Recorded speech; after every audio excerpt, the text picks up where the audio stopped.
The purpose of this video is how to electronically sign a Word document. First, open the Microsoft Word document where you want to insert your signature. Open New Document. Click at the location in the document where you want to insert your signature. Go to the Insert tab in the Word ribbon at the top of the window. Click on the Pictures option and insert the image of your signature. After inserting the image, click on it to select it. In the Adjust group, you should see a Remove Background button. Click on it. Adjust Background Removal. Word will automatically try to detect the background to remove.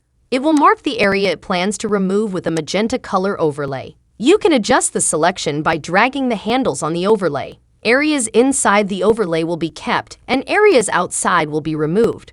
Once you're satisfied with the background removal, click the Keep Changes button in the Background Removal tab. Position and format image. Resize or position the image of your signature as needed within your document.